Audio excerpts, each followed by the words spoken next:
Growth is when you pray for something and it doesn't happen eventually, but you still fix your faith. You still trust Him that He's going to do it. Boom. I said it. So the question now to you listening to me right now is, are you a growing Christian or are you a stagnant Christian? Are you that kind of Christian that will throw the Bible when they ask God for something and then it doesn't eventually come, they want it to come? A growing Christian is that kind of Christian when they pray about something, they know that their prayer is already answered, and then they take off their mind of it, knowing that the person they have prayed to is able to do it. But those ones who are stagnated, those baby Christians, are those ones when they ask God for something, it doesn't come out, then they begin to say a lot of things. They even want to backslide. But that is not how we should work in the kingdom. That is not how it should be. That is not how it's meant to be. That is not how you are to operate. Now, you ask God for something, you should be able to trust Him. You should be able to know that, yes, I've asked the Lord for this and I know He's going to do it. Bible said something in the book of Mark that if our faith is as a little as a mustard seed, that means if we can say to a mountain to be pulled down, that mountain can be pulled down. But all it takes is you having a little faith. It takes faith to pull mountains. It takes faith for you to get all that you desire. It doesn't take a magic. It doesn't take any other thing but faith. You need to have faith. You need to put your faith in line. Someone said faith is taking the first step, even not seeing the staircase, but you know that He who has called me is able to carry me through. He is able to see me through. It is not dependent on what I am seeing today. All I know is that His promises will surely come to pass. So it is not about what I'm facing today. It is about what has been promised. The book of Romans said something. It said that the things we are seeing now can't be compared to the things that are set before us, to the things that He has prepared for us. So are you going to let the challenges of today rob you of your blessings tomorrow? Please don't. Don't let the things you see today make you forget the things that the word has said about you. He said that He will not leave you nor forsake you. He said you are the first and not the tail. He said that though 1,000 might fall by the left or right, that it will not come to you.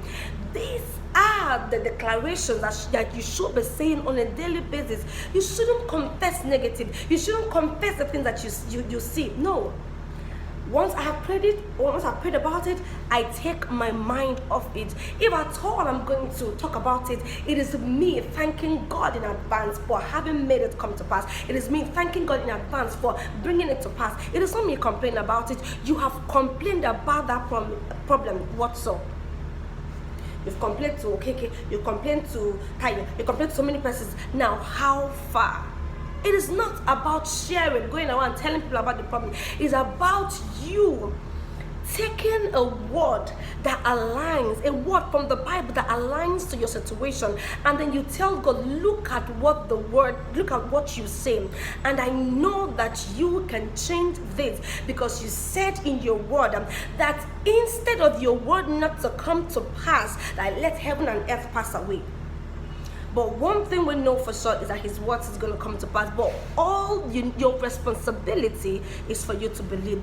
It is your responsibility to trust Him. He said, my part of the covenant I will keep. So that means it is we keeping ourselves. We're the ones holding ourselves. We are the ones holding ourselves, because He won't break His part of the covenant.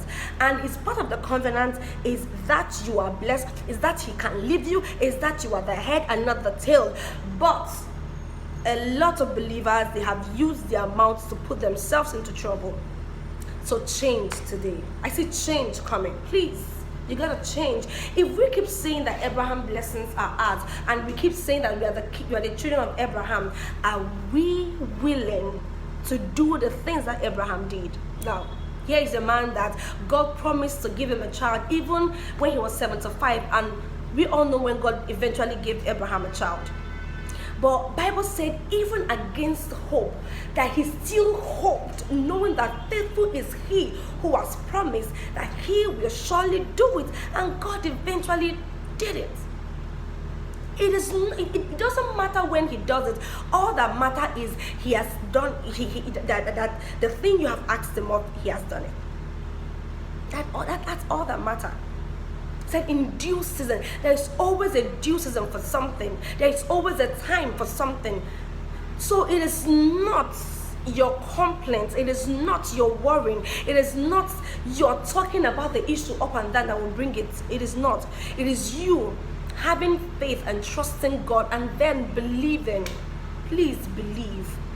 All things that are possible to them that believe. It did not say all. The word of God did not say all things are possible to them that go around sharing their problem, that go around talking about their problem. It says all things are possible only to those that believe.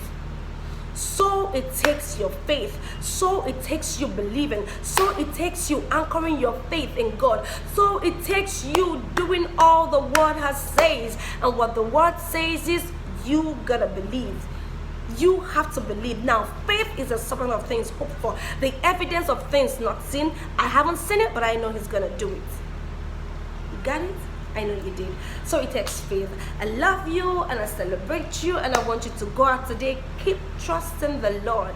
God bless you. God bless you. God bless you. Thank you for watching today's episode of Minutes with Rejoice the Word. I love you.